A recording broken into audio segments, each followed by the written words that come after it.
Magandang araw po sa inyong lahat. Ngayong buwan ng Pebrero ay ating ipinagdiriwang ang pambansang buwan ng sining.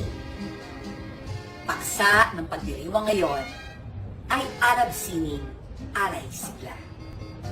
Layunin nito na itaguyod at pag-arabin ang mga malikhaing kamalayan na likas sa bawat isa sa atin sa larangan ng teatro, musika, sayaw, pagguhit, panitikan, arkitektura at iba pa.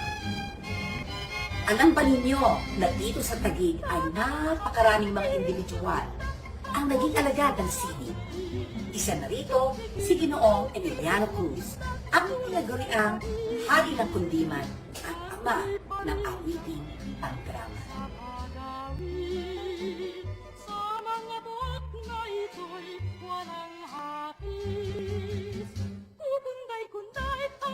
Manilibis na daong kawayan, sasayaw-sayaw sa nagdaraang mabangong nagdihan.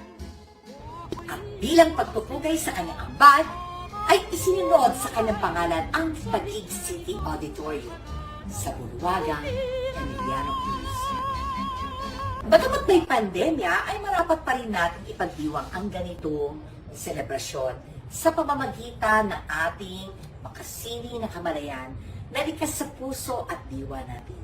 Sapagkat tayong lahat ay nilikha ng Diyos ayon sa kanyang wangis na bunga ng sining at pagmamahal niya sa atin. Muli, ito po si Konsehala Gigi Valenzuela de Mesa nagsasabing pagpalain po tayong lahat ng ating poong may kapal. At tuloy pa rin ang tigil sa pagawin. Sa mga buhok na ito'y walang hahis. Kukunday-kunday ang manibis na daong kawayan. Sasayaw-sayaw sa nagdaraang mabangong nagdihan. O ako'y yosin ka habang buhay sa gitna nitong masaganang kabukid.